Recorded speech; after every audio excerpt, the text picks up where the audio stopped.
liloba ya nzambe bomo ya seko oya bakoko na biso ekotikala seko na kombo ya Nzakomba Olenkumu, na kombo ya Maweja Nangila akonga mongali pe na bakombo nyonso ya nguya oyo bakoko batikelaki biso nzela na biso ya lobiko ya tango nyonso butu pe moi. Solo se solo mukolo mwa lelo tokutani susu bomu mesano mukolo mwa misato. Mukolo wa lelo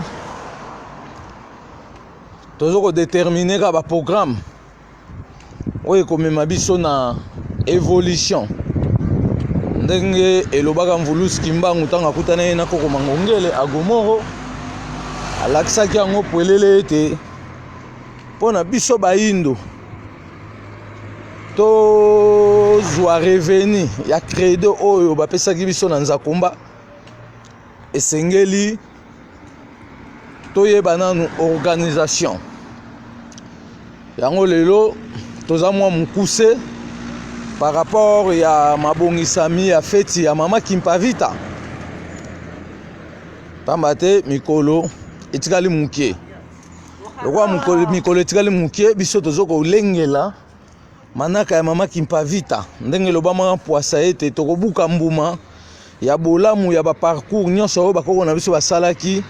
soki tolandeli to pe tosali suivi ya nini, suivi ya mayo elekaka, suivi ya ba parcours oyo bango basalaka seke na ba parcours nyonso bakoko na ngana yo banyoko amelaka mpona koluka ya biso lobiko oyo tozobundela moi mwa lelo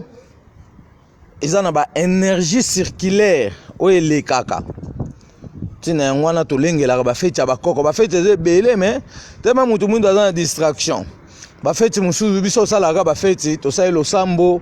so toza na quelque chose tolesi batu par rapport ya contenu to pe ya organisation ya feti wana mais soki pe quelque chose eza te tocelebre ka feti nanu na bacontenu spirituel losambo na mateya po mingi batu ifo bayeba nanu notion ya kibobango. Mukolo lelo tozolobela plan di cours ya liloba ya Nzambe. Liloba ya Nzambe bakoko ye sengeli batu baluka ba comprendre programme nini o liloba ya Nzambe ye na yango. Programme o liloba ya Nzambe ye na yango eye ko enseigner peuple noir ayeba mobimba ya kiboye na ba plan nyonso. C'est que na plan du cours par rapport ya ba élaboration oyo biso tosala liloba ya Nzambe ye nanu atangisa to pa la kisabatu losambo parce que losambo oyo tozokomona yango nde ezali ouverture ya nyonso tokoza mayele tokoza na bwanya mais so toza na contact te na Nzakomba pe milimo ya bakoko mayele na biso wana ekotelengana pe ekosaboutir na rien. On doit dire na plan du cours ya loba ya Nzambe toko enseigner batu bayeba na losambo parce que ba missionnaire catholique bayaka na les 3-5 mois 1491 bayela biso catéchisme na catéchisme kuna bazotangisa nini composition ya mémoire na bango Abraham ye nani Abraham ye koko ya bato banso lelo ekoma makambo ya Nzambe ba congolais basadera kuna bakoma okende kosala ba répétition historique wana oyo ezalaki préparé na Europe ça tenir compte ya koyeba mutuna makolo ya contenu des affaires yango biso pe siko toye pe na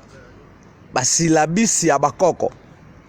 mpona mwana Kongo nyonso abanda koyekola sikoyo makambo nyonso ya mokili me eloko na eloko na orientation na yango eloko na eloko na détermination ya programme na yango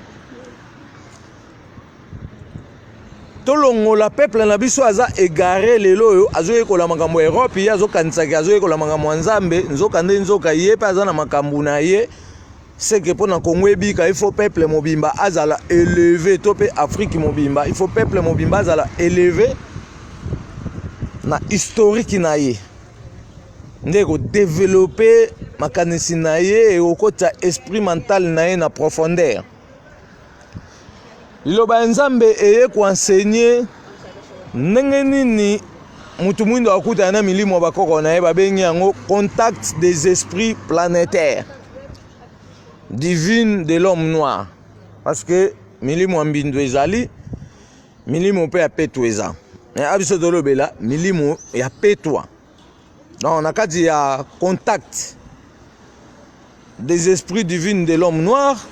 mutu mwindo akoyekola ndenge ya contacter l'esprit na ye pe ndenge ya kokanga l'esprit diabolique, parce que l'esprit diabolique bazali na puissance te koleka l'esprit positif to pe l'esprit divine. L'esprit divine nde baza sous la responsabilité ya nzakomba apesa bango bakse pona kotambusa mokili na kimia kati na mokili kati na kimia. Donc loba nzambe ye kotangisa bato mwindu bayeba contact des esprits divines de l'homme noir na kati wana ezolobela makambo tu ya ba esprit. Donc na kati ya contact des esprits divines de l'homme noir et quoi enseigner biso makambo nyonso ya ba esprit. Na ba esprit nino tolobela ba esprit bato mwindu, parce que biso tokozala na fardeau te to pe surchargement te ya koyekolaka makambo ya baninga mususu ndenge lelo bato basotoproclame bakomi baprophète bakomi babishop bakomi batitre ndenge na ndenge, mais batitre nyonso bango bazosotoproclame na yango bazokodépendre spirituellement et physiquement mpo bateya bible efo euta na Europe. So Europe asali bango programme te oyo bango bakolobela bakoka mpe koteya te parce que bakozanga contenu. Losambo européenne mutu azolakisa bango nzambe alingaka boye na boye, nzoka nzambe aboyaki makambo wana na principe ya universalité ya mokili. Nzambe alobi lokwa nakelaki bino bozali ndenge na ndenge, ça veut dire bato na bato baza makambo na bango mpo baremplir tâche ya mission na ngai par rapport ya itinda oyo natie na kati ya bomoto na bino. C'est que losambo sila biso losambo nde mutu abimisela biso livre de la prière et ko développer to pe ko lobela makambo nyonso etali principe na caractère ya prière bozindo ba makambo tout ba sorta ba prière. Et ça des livre parce que na administration ya Mbulus Kimbangu apesi biso to sala 444 000 livres. Et pour tout ça ba livre ana ça nous demande beaucoup. Yango biso bato mayele to lobite to banana nous ko diminuer charge ya musala nde to sende nanu makambo na basilabis. Mais lelo na plan du cours ya enseignement liloba nzambe ye pour enseigner ezo ko enseigner losambo mutu mwindo ayeba nde nya kosambela po akuta na contact direct na nzambe ya bakoko naye ole atelenganaka, parce que batu oyo bazoko bela milimo ya Jehova to ba daka milimo ya Jehova ezali milimo ya ba américain. Et botama na 1884 et uti na kata protestantisme nde ekreaki mayele ya ko multiplier enseignement wana ya démagogie pona ba ya ko lalisa Afrique pongi to bengaki yango société ya Wattower en société trading de Biblos Charles Taz Russell. C'est que les Africains, tout le monde est témoin de Jéhovah, ils sont américains. Parce que les Nzambe comme les témoins de Jéhovah. Nzambe a 450 noms. Il y a des gens qui sont parce que la langue est ya bikolo nyonso tozoyoka lelo euti na kati na ngana yo. Mais biso siko to reconnaître nzambe na principe spirituel ya bakoko na biso to yesuko ko décoloniser Afrique, parce que ba souffrance nyonso bato mwindu bazomona ezali na kati ya ba cause ya kobungisa réalité ya mobimba biso sikoyo to ya kofongola miso mutu nyonso pona ayeba utilité na epe misala kani oya sengeli asa na kati ya mokili. Liloba nzambe eye kote ya calendrier. Pourquoi liloba nzambe eye kote ya calendrier? Liloba nzambe eye kote ya calendrier pona kopesa enseigner mutu mwindu calendrier na ye pour se faire différence na européenne. Parce que tout le monde déjà le calendrier européen va créé quand on a 1913.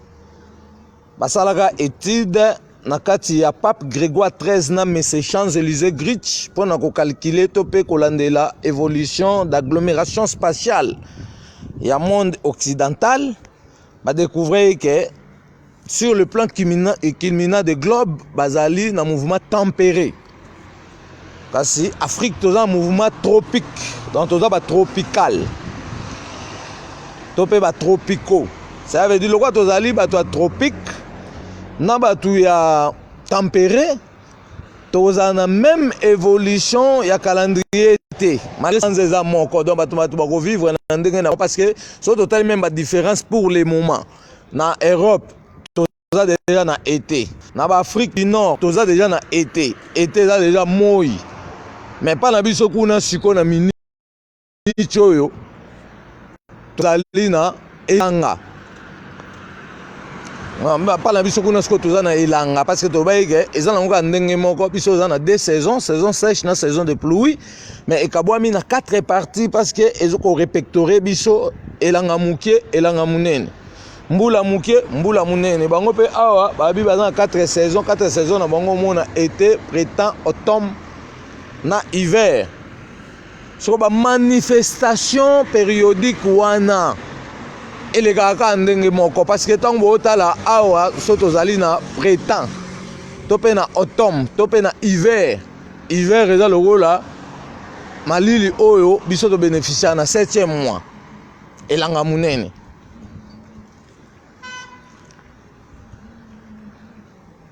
et été zali lokola o tozoko benga lokola moi yango toza nango sikoyo na 7e mois donc biso kuna 7e mois malili ya koti mais bango koto 7e mois o tozoko benga lokola bakomi na o to benga moi tala ba différence mais calcul ya calendrier africain et salamaki na bakoko na biso le poso moindo depuis le commencement de ce monde. Na ba parcours nyonso basalaki parce que tolobaye déjà que avant nzamba sala mutu na kati ya mokili nzambe moko avandaki alobi te mokili ezalisama na forme oyo alingelaki mbamo mokili ezalisami na forme oyo alingelaki asalaki te ko lenza asali boye mardi asali boye wenza lokuta ya ba européenne donc nzambe alobaki mokili ezalisama ndenge ye moko akaniselaki mbamo mokili esalami pas même na ba seconde pas même na ba tiers ba seconde na one vitesse to na zéro vitesse mbamo makambo wana s'accomplir nzete mai likolo moi sanza mokili mbamo esalami mobimbogan complet ezate ko asala na molili ezali na mokili moya yeki osala ngo sima comment mokili ko fonctionner idée wana eza idée ya démagogie concept wana eza ba concept ebungisi bato mwindu nzela lelo bazoko yeba source ya fondement ya mokili te et voilà ce que mutu wana nde mutu to nzamba moni ke mokili salami nyama zoko dévorer misisa banzeta zo produire te nde aye ko sala siko mutu do mutu aye kuta déjà mokili vivra kana banyama na banzete na mai makambu tu vivra nango déjà ya yeka siko na accomplissement ya etinda ya Nzakomba et na accomplissement etinda ya Nzakomba na asalaki 5000 ans na 5000 ans a identifié biloko nyonso ya mokili après yo bota bana na mibale ya mapasa et ba continuité salami c'est que loba nzambe ko enseigner histoire et bandele ya mokili mutu mundu pe aza fier na histoire na parce que bato ebele bazolela ti lelo mutu mundu auta wapi parce que ba angelu nyonso mindele Yesu Christ mundele nzambe mundele basala nzambe nyonso mindele ya bato mundu bazakate quelle injustice et mutu mwindu oyo ava na église de réveil azo comprendre injustice wana te ya sopani na kidiba ya kolanda kosalela baninga mususu misala et moya buka bolamu na eza te parce que ba surcharge biso so to tiki surcharge wana te to koti na bozindo makambo nzambe te to kotelenga na po bango kuna balobi ke o te di commandement nzambe kotanga kombo nzambe pamba te biso siko to ye ko abolir di commandement ya Moïse po biso benga di commandement nzambe te so bi que les 10 commandements a été créé par ba commandement de Mayat ba peuple maya oyo bazwami na le long ya fleuve Nil oyo bazalaki na plus de 49 commandements et Moïse wana yibaki makambo wana bakebimisa yango kuna na Israël comme 10 commandements pe bazoko interdit bato batanga kombo nzambe pamba te pona bakotela biso bakombo ya bazabolo et affaibli biso lelo bato bakomo lobande kombo ya Yesu pamba mais kombo nzambe ba interdire yango pona ba diminuer puissance divine na kati ya bomoto na ngana yo donc lobanzambe ko enseigner et bandela mokili lobanzambe ko enseigner na ba plan du cours ay ko enseigner lolenge kani tokozwa charge ya vie na biso kobikisa nzoto babengi yango la pharmacopée na kobikisa nzoto babengi yango la pharmacopée. Mutu mwindu ya kala na mutu mwindu ya lelo, il y a une grande différence parce que mutu mwindu ya lelo a koti na copie coloniale nde zoko bomemba mbangu. Mais mutu mwindu ya kala ayeba kinde nya ko gérer bo moto na ende ba umela ka tango molai par rapport ya parcours ya ba vie na bango. Abiso sko photo zwa siko ba mayele wana to banda sko ko se servir na yango pour garantir siko détermination ya parcours ya ba vie auto tigali na yango pour to préparer et lo ni to tigela bana na biso. Parce que so yebi ko biki sanzoto te obando saka gaspillage mbo nyosu yo sana musala oke futa ngosu na ba hôpitaux oke ba hôpitaux na ba sali za ba commerce. Oke natonga bakoko na biso ba hôpitaux ya bakoko ezalaki par rapport ya ba spécialiste mais mutu na ndaku na ye ayebaki déjà le lenge na retraiter certaines malades parce que remède ezalaki na définition nette. Mais le loyo bazote ya peuple makambu ya Israël a le peuple abungisi répertoire ya bomengo na ye nde lobanza mais soit ko enseigner peuple utilité ya eloko moko o nzamba pesi na kati ya ekolo wana pona mutu na mutami ye basikoyo o ba pesa kyo elo ni osana ngo okozela lola ou bien on retient intelligence sagesse na intelligence pour na kokota na bozindo ya ko décortiquer o ba pesa ki pour na o développer pe o bongo la bomo inayo o boyi ba koko fimbu ya kekele oswe na kongonza na libumu lo banzambe ko enseigner l'espace likolo on a koyeba ke likolo peza utile so to bateli yango te to kotelengana parce que akobwa ke la biso ba dégâts ana mokili. Premier dégât, bato bawele osaba usine ya ba transformation des minéraux. Milingi ezo matakuna likolo ezo ko ba pollution artificielle. Ezo créer ba couche spatiale oyo ezali non maintenue. Parce que ba couche spatiale maintenue ezali ba couche spatiale oyo ezo ko se produire na milinga ya ba pollution naturelle oyo ezo ko uta na kata ba ngomba.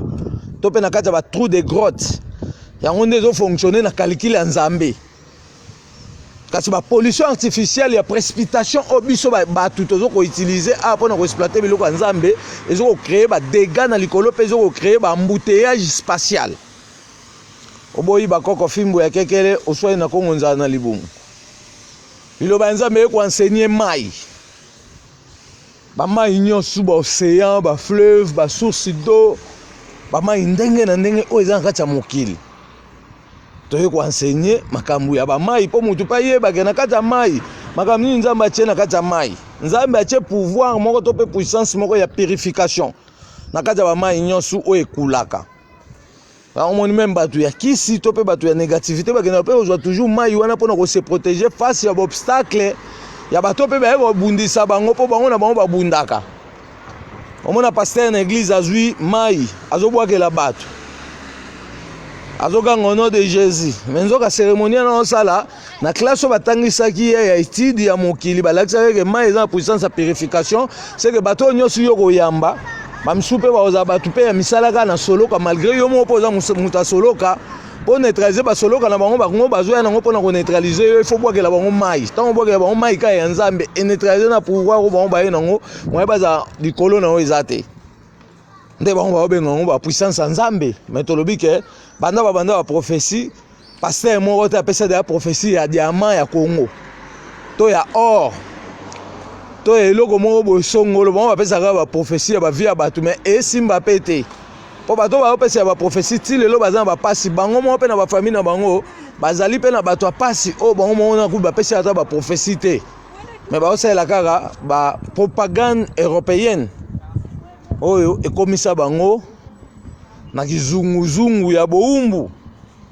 eso tobimi na makambo wana te tokotelengana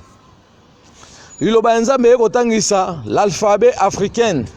Afrique moma bana alphabet te Côte d'Ivoire, Sénégal, Togo, Nigeria, Cameroun, Bénin, Burkina Faso, Gabon, Brazzaville, Tchad, Ghana. Donc batu tout et Afrique wana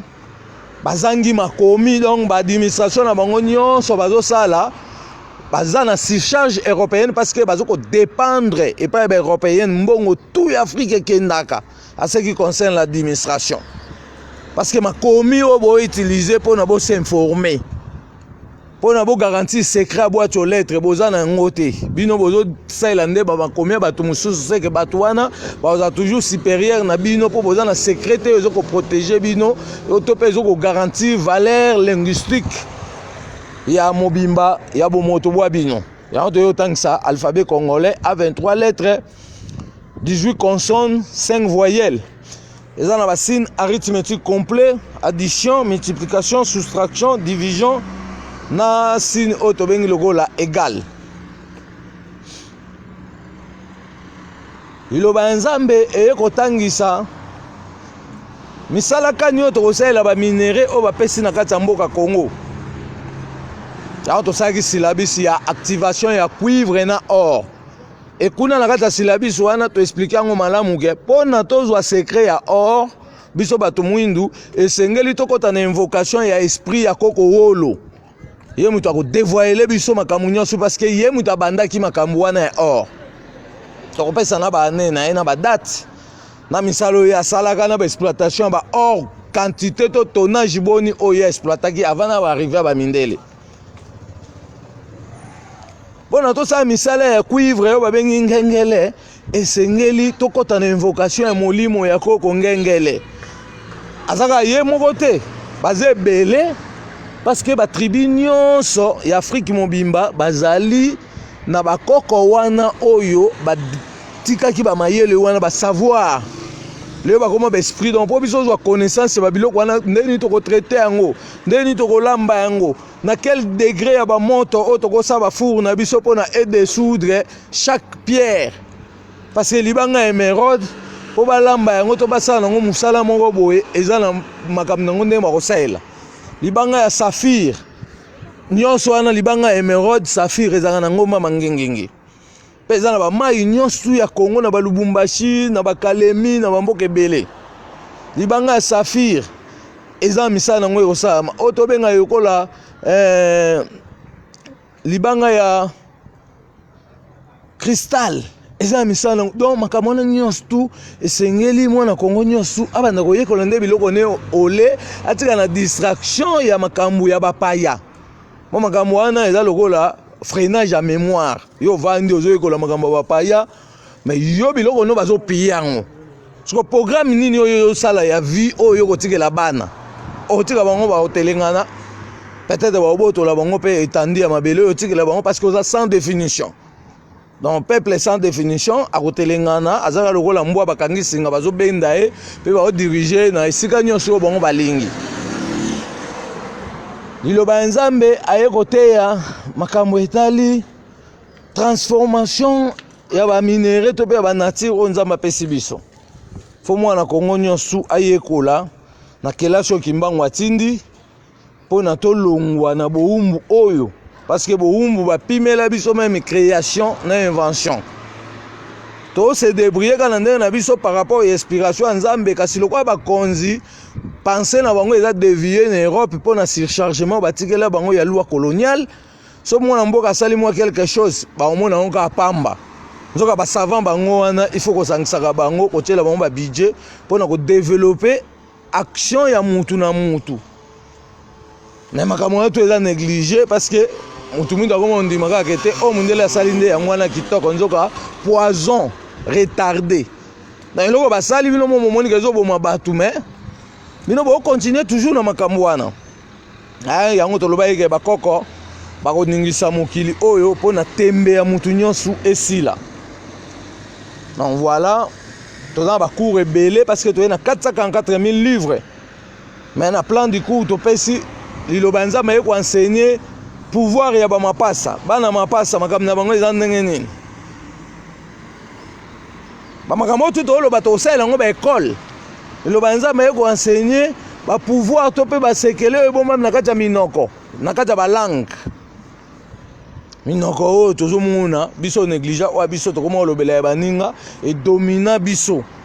Nzoka biso sikoyo faut tosala sikoyo ba école ya minoko na biso to banda pe kopesa ba diplôme na ndenge ya bato mwindu. On est ça sikoyo égalité face aux européennes. Mais so tosali yango te tozolobaka o te biso oza indépendant, on est indépendant na nini? Parce que monoko na yo pesa lango diplôme te. Ya baninga nde pesaka yo diplôme. Ça veut dire ozana no esclave na bango. Siko so yo bundi bitumbana te ya kolongwa na boumbu wana okotelengana. Liloba nzambe ekotangisa ba astre to ba étoile esalaka nini? Mo esalaka nini? Sanza esalaka nini? Parce que toloba yango déjà que na calcul fait ya bakoko na biso balakisa epolele te moi aleki mokili na munene. Pamba te mokili mobimba ekokota na moi mbala 1500 000 fois. Kasi moi place etelema na likolo ezokotelema na distance ya 250 millions de kilomètres carrés. Mais soto zui sanza aza mukie parce que azoko botisa ba mai nyonso ya mokili, mais sanza azokota na moi na mokili akota na mokili mbala 50 fois. Soto zui étoile to lobike étoile yango ne mutu ezoko produire ba succès. Ya batu tout na mokili c'est que mutu tout aza na succès. Ça ne sert à rien oboma mutu po oluka succès parce que soki obomi mutu succès wana yo ozwa ezali ya mbangu mbangu. Et ko limiter parcours na olem chose aki na 10 ans. Mais osali on olem sur 3 ans. Les restes wana ko sala on a monde diabolique. Ya ba esprit oyo ba ko brisquer succès na yo. Asko poto yeba mangama succès faut to yeko la horoscope. Ya ba tunyo so tambo na nzelo kutela mutu mo apesi mbote paf. Abandi otala ona ba pomme de main. Akomo yebso makama vie na yo ndongo za boye ba famille no bakanga yo boye na boye. To benga ba voyant. Ba makama wana nyonso euti na kati ya bokoko na biso na Egypte. Bakoko de ba ndeko dévoiler les secrets ya pomme de main parce que pomme de main otozo komona banzela wana kata na kati ya pomme de main ezali secret munene o nzamba chaki ezoko dévoiler détail ya vie ya mutu nyonso. Yango moni bato bakotaki na betidi wana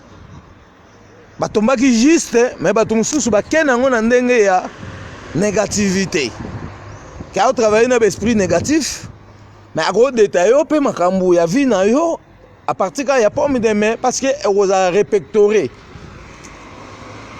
ako détecter yo parce que na kata pomme de main eza na chaleur o ebimaka tanto pesa na mbote. Mutu nyonso tango pesa muninga mbote so bo simbani maboko ekangami ba chaleur ya mutu na mutu ekotuta na temps chaleur nzoto ne bimi chaleur kuna pe bimi ba chaleur wana eza ba chaleur productif ya ba chance ya batu yango nde bimaka na ba croisement ba mbote na biso nde bakoko na biso baloba te lokola batu nso bakoti na ba mayele mabe ya koyiba ba chance baninga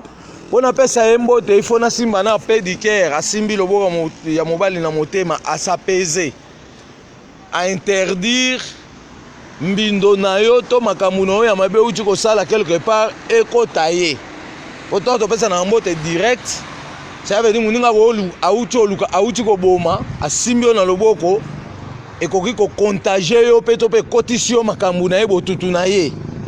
Mais à partir ya pédicure to moni mbote wana ba musulman bazwa ngo bakoma osala yango bango baza un fondement te. Makambo ya batu mwindu nde bango nyonso badiembeli na kati ba créer oya bango. Parce que barabe bayaki basali colonisation na bango na Afrique bakangaki pe ba africain belé pe ba imposaki islam yango lelo ba africain bakoma na lolenga barabe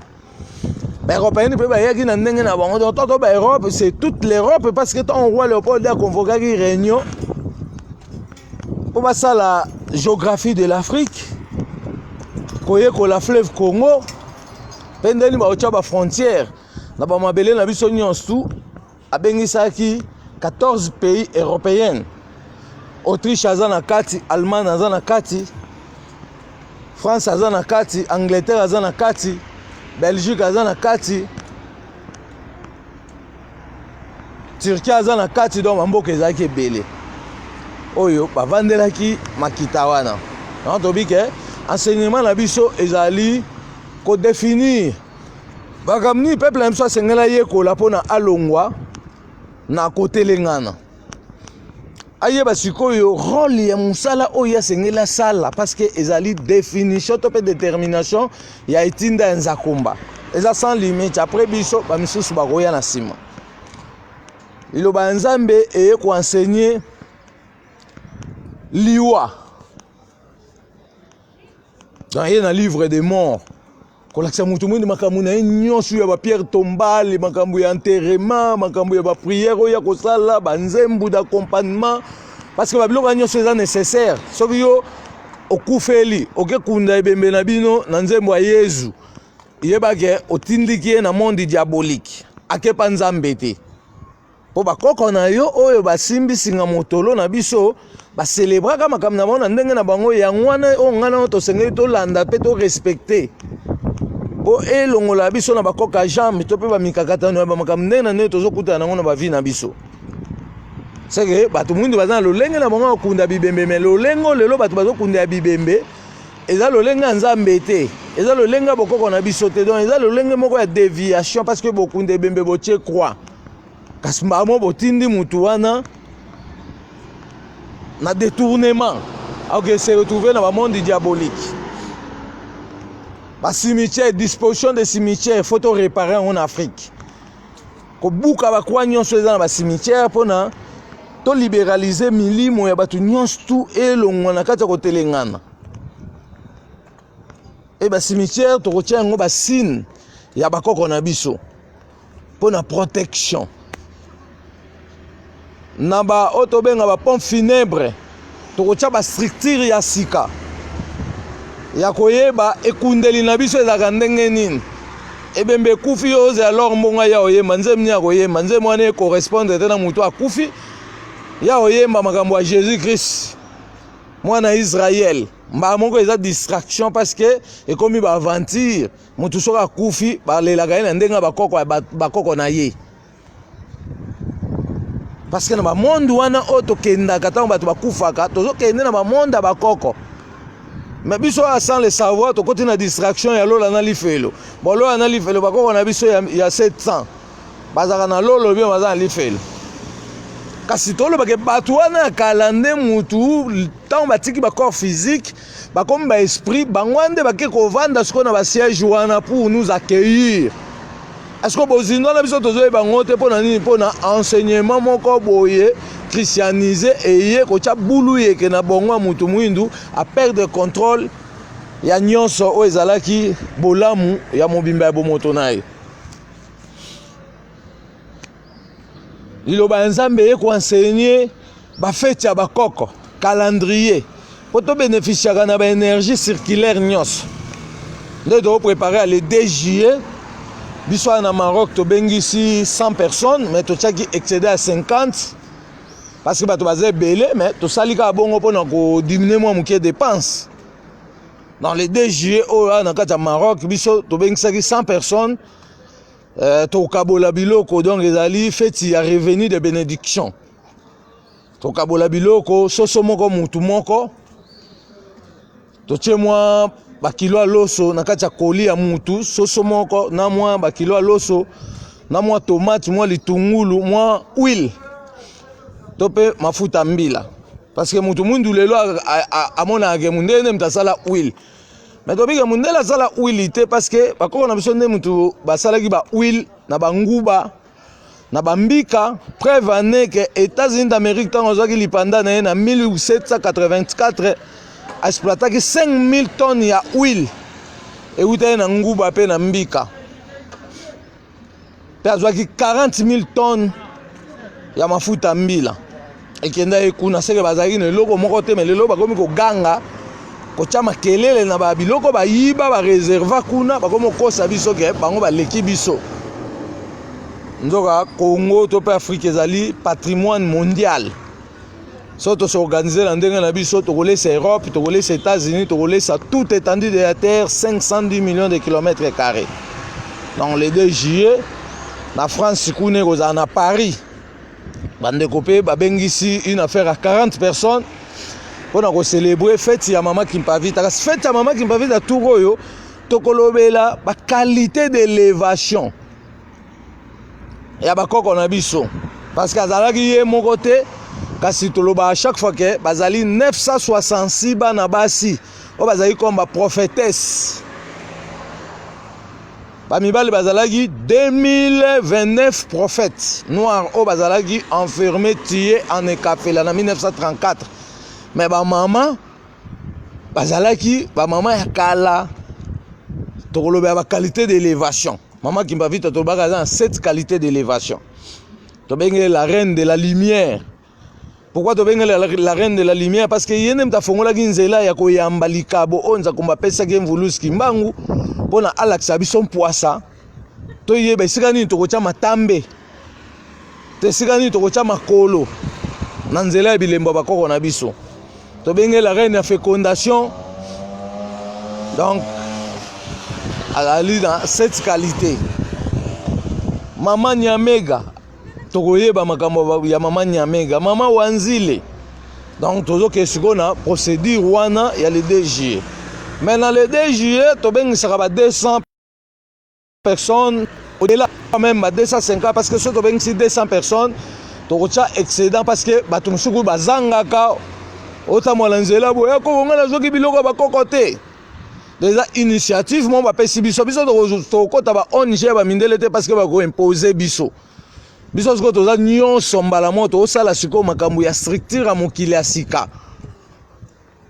parce que ko bima na biso toza sous une exigence ya mutu te o bandolo ba bo pesanga 10% o ba ko luka fond pa na ngai donc imbangu ba defisaka ete kasi yenda defisaka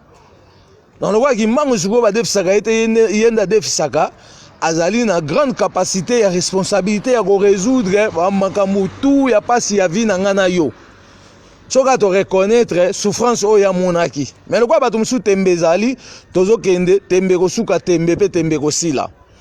oboyi bakoko fimbo ekekele osoye na Kongo nzana libumu pona aussi sa programme na biso à part programme le 2 juillet tolobi toza en fête ya le 26 juin 1706 to benga en fête ya Likabo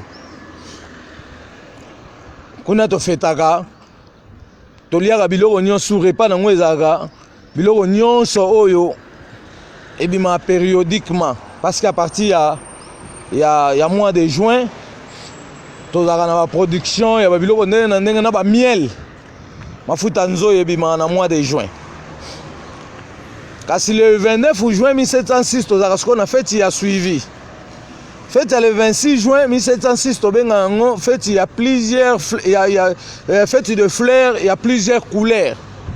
To réciter ba couleurs ya ba fleurs o to utiliser kuna na fête wana. Mais fête le 29 juin tobenga fête ya miel.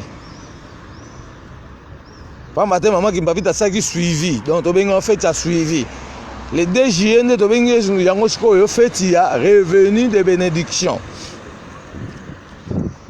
Ba programme otoza na ngwa yangwana pona sukisa programme na biso mukwa lelo tolobi boye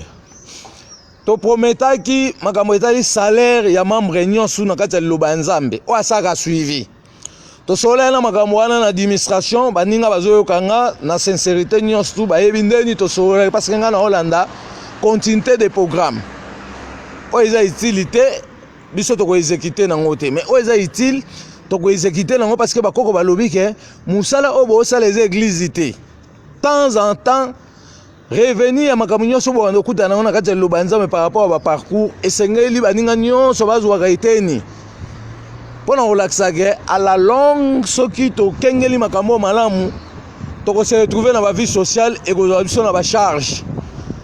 tokoma plus que bato politique to banda pe ko sunga bango parce que bato bonzambe bazaka lokoso te mais lelo to mo ba pasteur baza lokoso parce que bazo yiba mbongo na maboko ya peuple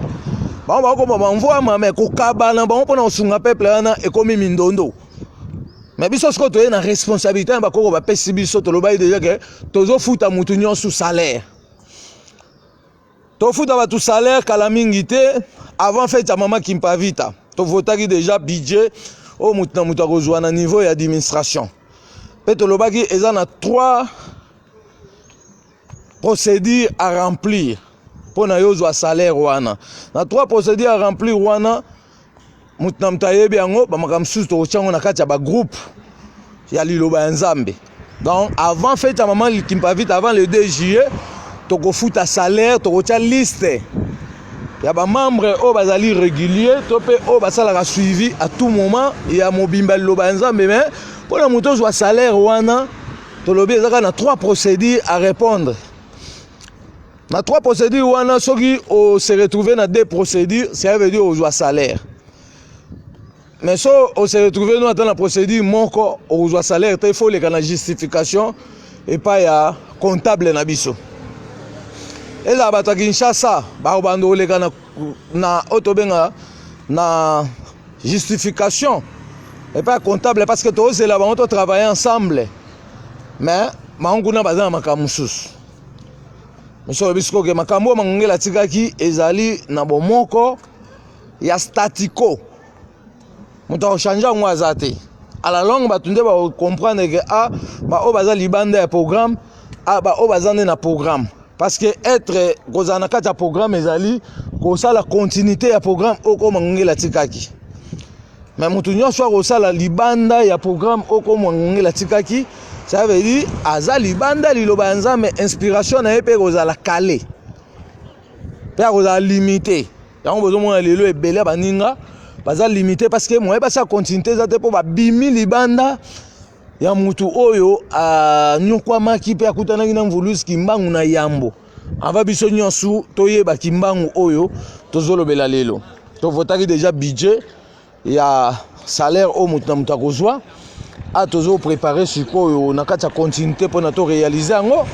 parce que to monaki bandeko belé ba salaka ba vidéo ba lobelaka biso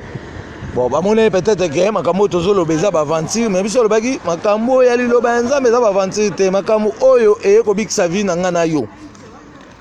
liloba Nzambe ezani liloba Nzambe ezali responsabilité oyo eye ko zwa ngana yo en charge et qu'on paie sa précision il y a assurance vie il y a mutu na mutu pour tous les esclaves parce que tous les patrons ya bomengo na biso mais le quoi tous les na kidiba bomengo ekomi konvoi misabatu mususu siko biso to fongoli misu po to kota siko to bundana batu wana to récupérer bomengo na biso to tiango siko au sein de la nation tala misala oto eko sa donc na encadrement ya kolongola nzala na kati ya mokili koboma ba église nyonso kolakisa bato Nzambe ya solo oyo azali na nguya ya ko réalisaka to pe ko yanola état de besoin ya mutu na mutu pamba te akelaka nga na yo pe apesi biso nyonso kasi alobi bobela kombo na nga mpona pesa bino éveil to pe na pesa bino vision okundola kamuni oyo ngatiaki na kati ya bikelamu na ngai liloba Nzambe bo mwa seko oya bakoko ekotikala seko oboyi bakoko imbu ya kele oswaye na Kongo nzala na libongo mwana ndombe bilanda landa ndombe bilanda landa mwana ndombe biyoka yoka ndombe biyoka yoka ngemebenga mpungu Nzamba bikeko ngemebenga Yesu Nzambe wa moyo bubu ya inge na mpasi wapi Yesu nange balaka ngemepesa mpungu usonyenene mwana ndombe biyoka yoka ndombe biyoka yoka mwana ndombe bilula lula ndombe bilula lula ngemebenga mpungu Nzamba bikeko ngemebenga Yesu Nzambe wa moyo bubu ya inge na mpasi wapi Yesu nange balaka ngemepesa mpungu usonyenene likambwa bawumbu na Kongo biso toboyi yango likambwa boumbu na Afrika biso toboyi yango bakangi kimbangu na bakongo po na likambo ya Nzambe bakangi kimbangu na missionnaire po na likambo na Nzambe bakangi yo na likambo na Nzambe bakangi yo na likambo na Nzambe bilenge ya Kongo ya Afrika biso tosimba bakoko bango bato ya liboso bayebaki Nzambe mpungu bango bato ya liboso bayebaki mvidi mukulu bango bato ya liboso bayebaki onyashongo bango bato ya liboso bayebaki nzakomba mvuluzi yoyo kimbangu yo mvuluzi yoyo kimbangu aye na Kongo pona kobikisa aye na Afrika pona kobikisa bato aye na mokili pona kobikisa aye na Kongo pona kobikisa bato obilange toyelelo yo na kombo Nzamba bakoko toko kombola mboka na kombo Nzamba bakoko bilenge toyelelo yo na kombo ya Onyashongo toko kombola mboka na kombo Nzamba bakoko bakongwa bayelelo yo na kombo Mvuluzi kimbangu toko kombola mboka na kombo Nzamba bakoko bilenge toyelelo yo na kombo Mvidi mukulu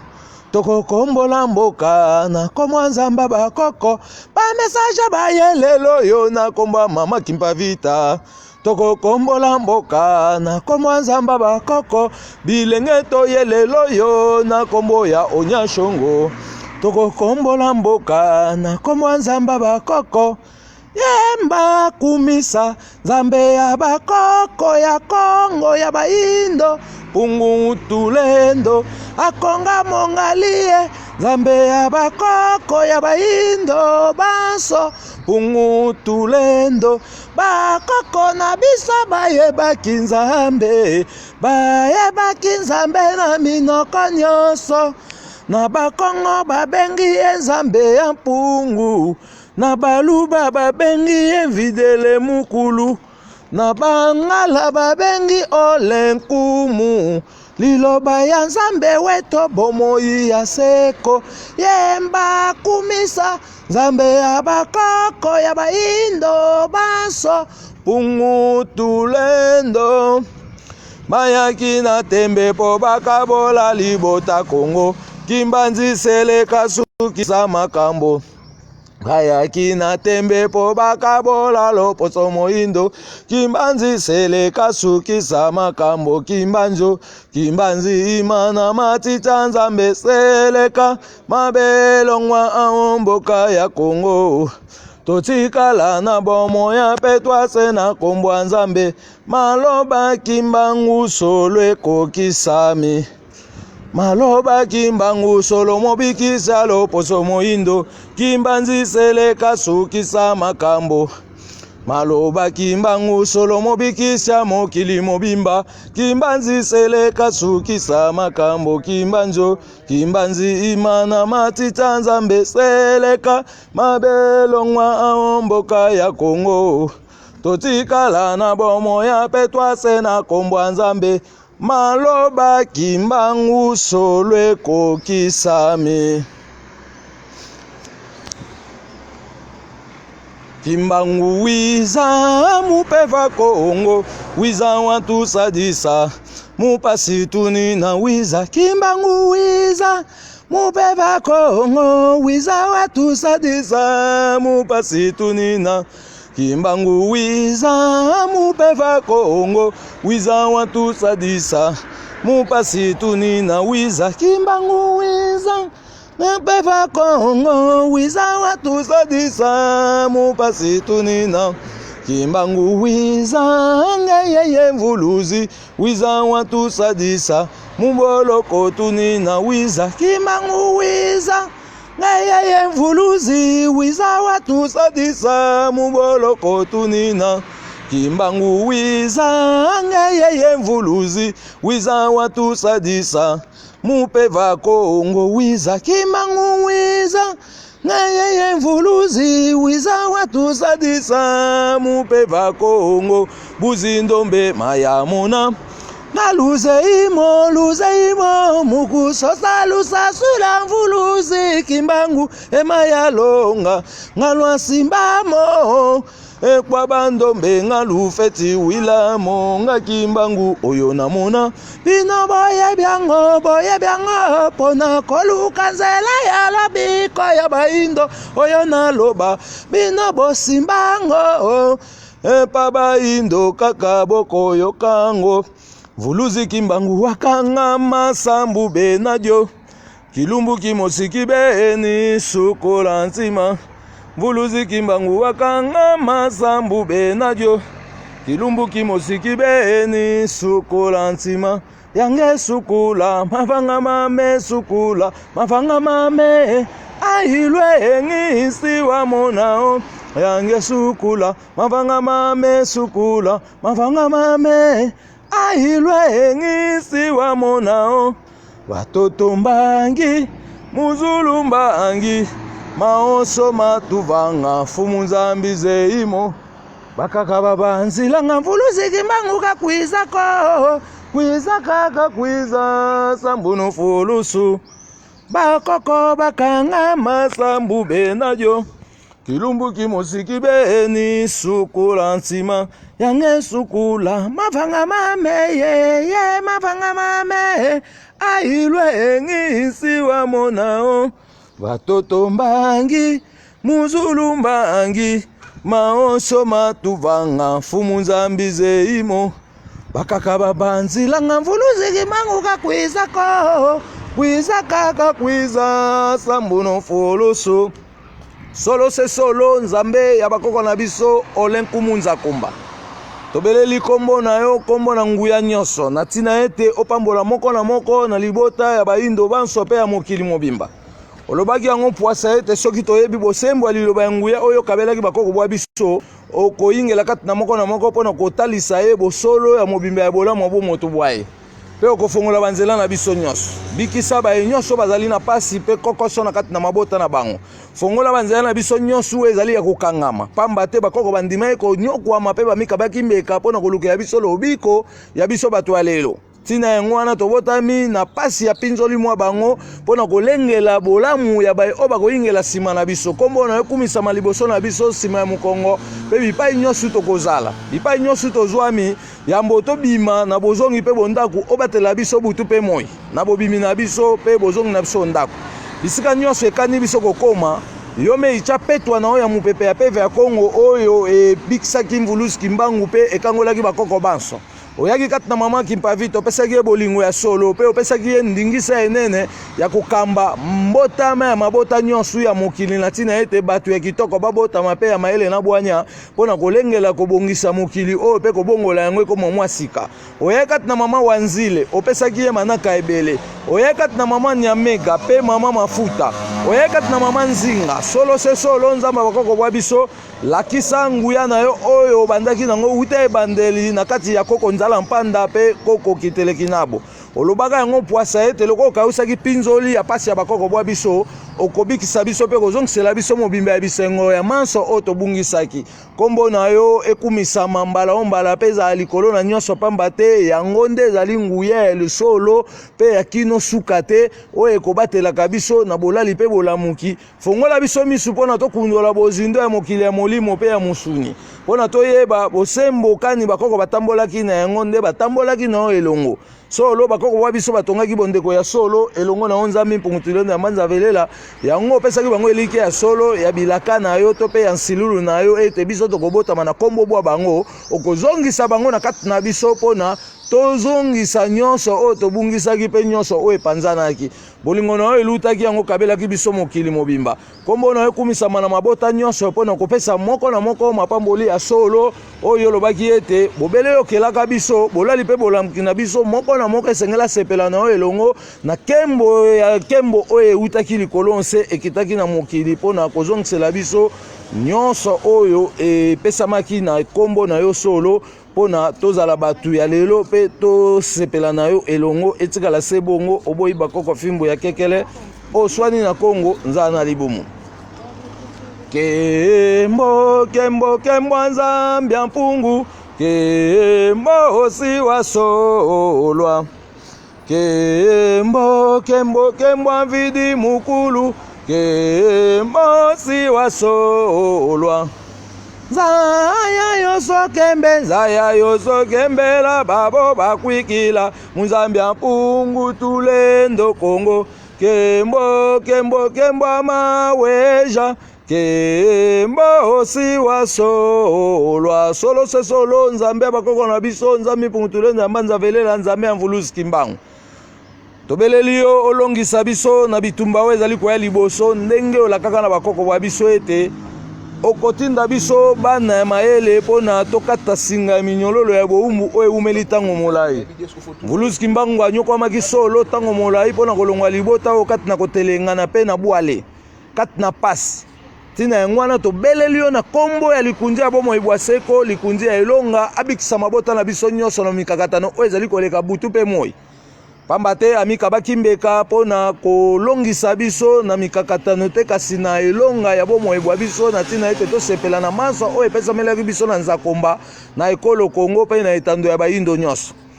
Kombo na bino bakoko nyonso ekumisama pamba te bolamu bolukaki pona mokili mobimba yango nde ezali kopesa biso bokasi pona tososola tina oyo bonyokwamaki.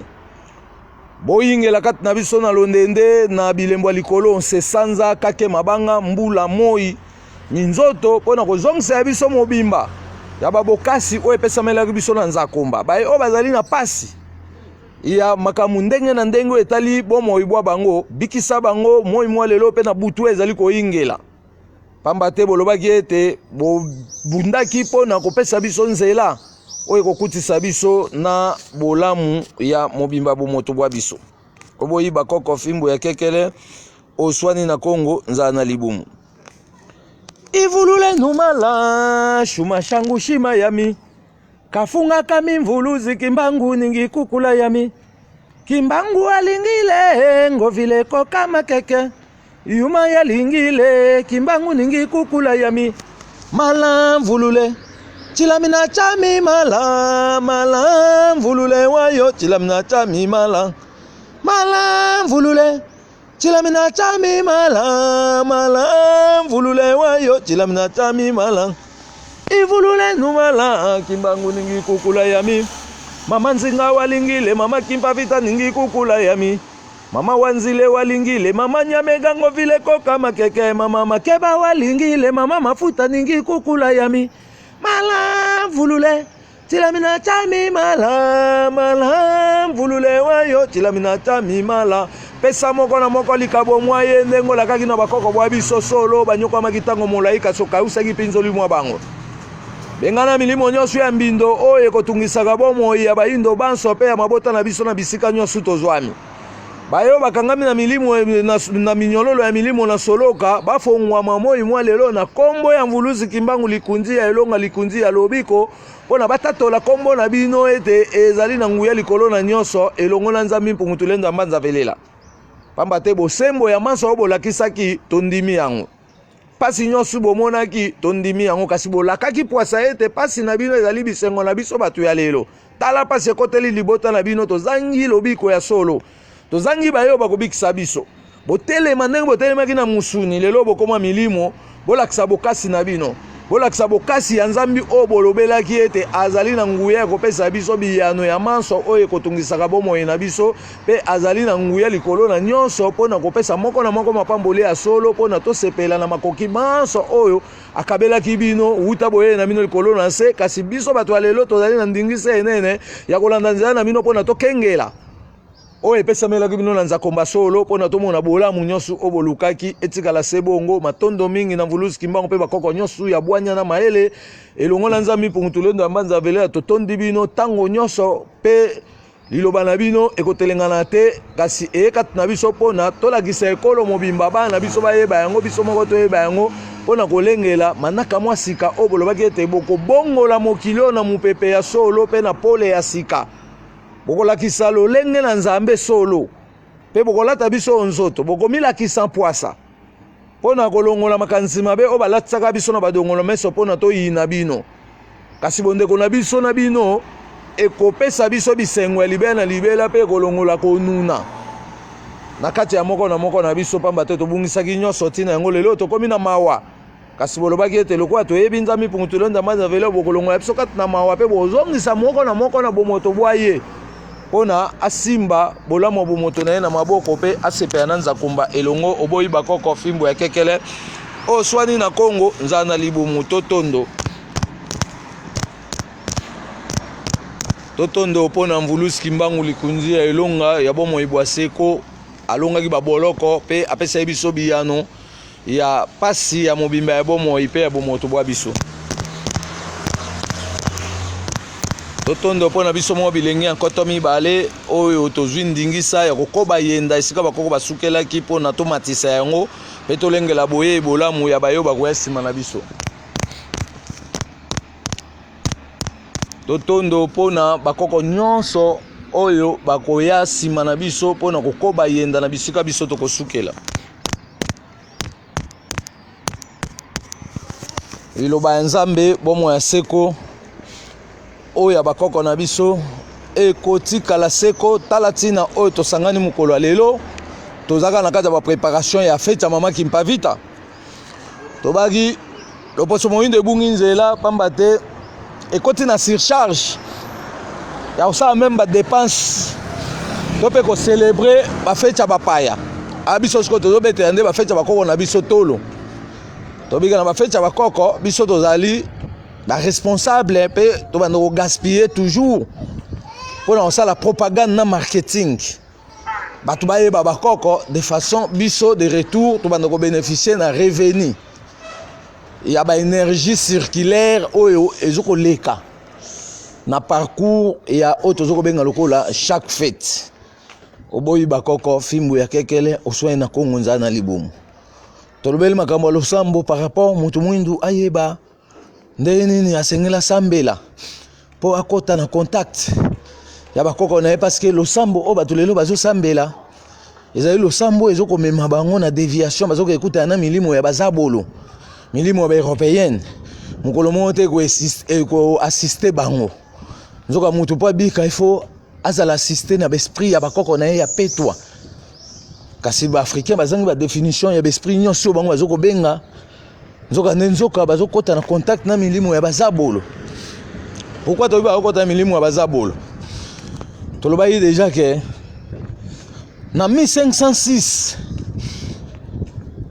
pape Léon X azalaki 217e pape ya Vatican 1 na Rome atongaki première église catholique na royaume Congo et na 1507 babaptisé 5e roi du Congo na kombo ya Nzinga Nkuvu Tontila na kombo ya Joyeux Premier à partir de 1530 bakoti na convention ya kozwaka bana Congo bakende koyekola kibonganga nzambe catholique kuna na Rome preuve année bazwaki mwana ya 5e roi du Congo na 1513 na kombo ya Nzuzi Panzu bamemaki na Rome bakomisaki premier évêque catholique noir asalaki 8 ans kuna na Rome na 1521 ndazongaki baye kozwa premier monseigneur ya Afrique mobimba azalaki mutu ya Benin kombo na ye Anieba bamemaki ye bilamba na ye batika yango eza na musée kuna na France e bakomisaki premier monseigneur ya Afrique mobimba baye na babateme bakoko mosusu baboya ye babateme me bakoko mosusu mpe bazwa ye babateme e na nsima makambo wana na 1507-6 ntango pape Léon X aosala église na ye catholique ye azalaki na lisanga na ye na baproche collaborateur na ye tobengi lokola moine Luther la reine d'Angleterre na monsieur Calvin moine Luther aza différent na Luther King Martin Luther King ya noir moine Luther azali na famille ya Espagne pe Allemagne aza na lien ya deux familles wana ye nde moto asala protestantisme parce que batelemelaki le mot indulgence oyo pape Léon X a déclaré en 1513. Donc en 1513, bayokanaki le mot indulgence papa kwesa lobi ke batu tout bando tout bela masumu epa na ye. Apoche collaborateur ne baboyaki lisangane panzanaki pe papa salaki lettre à récitation ya moine militaire bakangaki pe babumaki na 9 coups de balle. Ne bato bazalaki na ye basali protestantisme et protestantisme wana eko bimisa ba premier babenga ba mwenzi na balama na 1884. Et parmi les pasteurs, il y avait un pasteur américain, comme on a dit, M. Charles Russell. Il y a une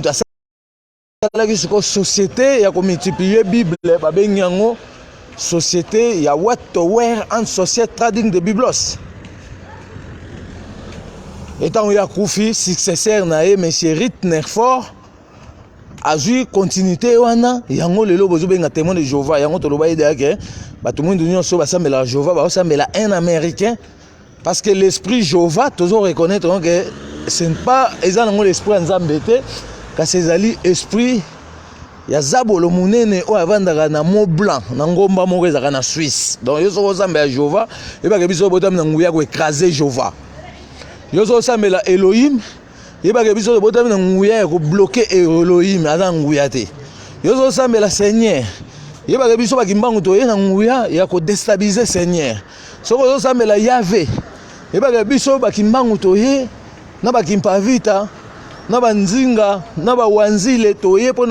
déstabilisé Yahvé. Parce que le problème de Yahvé, c'était commencé par Abraham. Mais Abraham, Yahvé, a la descendance na papa o baboti ba Mahomet. Ça veut dire le père de Mahomet, il s'appelait Aboudala. Comme on a yangwana Aboudala. Yende azana kata descendance ya Abraham. Ça veut dire yé papa ya Mahomet abane ko zame nzambe kombo Aboudala te mais abane zame nzambe kombo Yahvé. Mais le lot monika mwana na ye na 622 Bamongo a bouleversé l'histoire et communauté. Mais nzambe komone ala. Tolobi, ba kombo tout sera identifié parce que ba côté si buzoba na mitwa batumuindu lokwa balinga nzambe mingi ba sopani na ba kombo anzo ezali ba kombo ya démagogie nzambe kombo na e ezali na Kikongo na Chiluba na tetela na minoko ya Afrique. Yo africain oza na droite ya ko defa kombo batumusus parce que puissance énergétique il y a des combos, tout ce qu'on a en tant que Sabinon. Donc, il m'a enseigné puissance énergétique, il y a des combos pour me tutoyer, des combos, rôle ni les jours ça là. Il y a des combos locaux. Il y a des combos qui ont invoqué un mot. Parce que les combos ont servi pour bandal, africain, tout le monde, tout le africain, combo étranger. Si les loyaux, ils ont s'aboutir n'a rien. Le contraire, ils ont tchako telengana. Nakati ya mboka mobimba bandeko to sosola solo. Kimbango eko enseigner makambo losambo pona ko définir mutu mwinda yeba losambo na ye. Ele kandeni. Losambo na définition ba koko na biso eza différent na définition ba mindele ba olakisa bino. O ba olakisa bino eza ya bulu yeke. Mais au bako ba laksi biso ya ngumte me mabiso na contact direct na nzambe. C'est nzambe na biso to fuka melakete to kanga misute mais total na direction au moins ebimaka. Pour na to bénéficier ba énergie à bilembo nae. Après to senga e onyo suto lingi nzambe na biso to pambola ka ete pambate ala nguya likolo na nyoso. Yenda ko pambola biso. Donc yo sa nzambe bongisa ka langage na yo. Koloba te ko nzambe na pambolio so zo loba nzambe na pambolio se ko komi zabolo mais ça le savoir. Pona nini po ba européen ne mbache bino na ba erreur wana lelo ba passer bazo pambola nzambe ale mboka e kubando ko zika pase bando ko bakisama parce que maloba na bango liboso nzambe za malamu te. C'est que mikando bazo ye kolande zo tia bango na ba erreur wana parce que bozo ko bénir nzambe na bino. Nzoka na yo na ngana na ko bénir nzambe. Toza nguya wana te yenda ko bénir biso.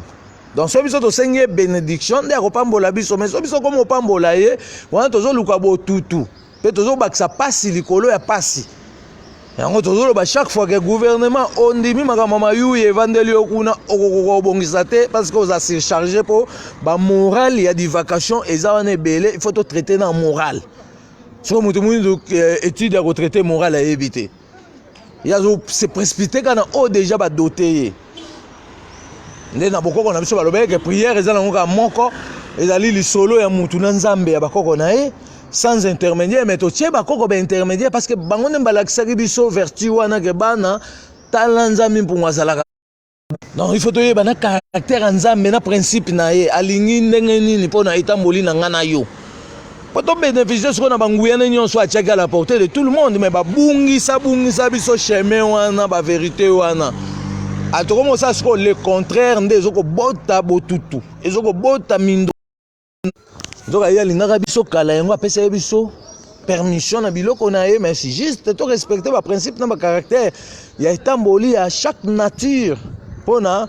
to bénéficier bolamu na ye ya solo, mais bato mususu ba brutaliser ba mayele wana ekomi siko ba mayele moko ya soloka nde nzamba atindi biso siko toye kobundisa bango pona tolongola ba equivoque wana tozongisa mokili na maboko ya nzambe po bato basepela na nzambe elongo.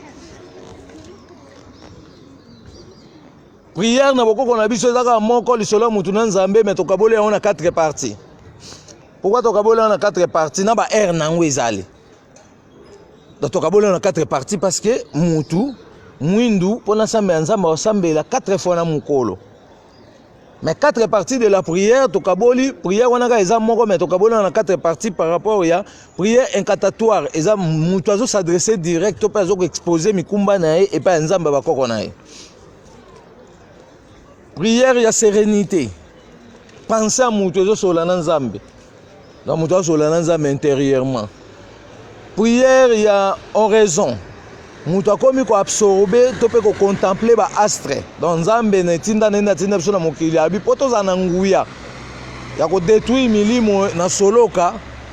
o etungisaka biso esengeli tozala na mayele ya ko absorbaka ba puissance o ya tena kati ba astre na ye ona e renforcer biso devant milimo na mbindo bakokoka kosa biso mabete, mais le contraire bakozala musika na biso pour bandoki ma lumière des astres. Rejoa prière et invocation mutu akoti na contact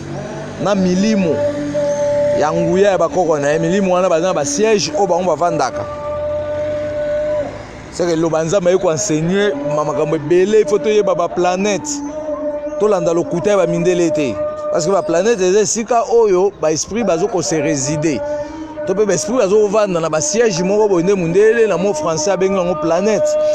mais bakoko babengaki yango bisanga. Ba siège ya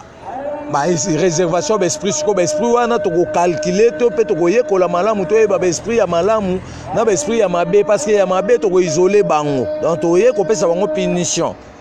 Parce que to ba déjà que Salomon tangu azwaki makambo eutaki epa ya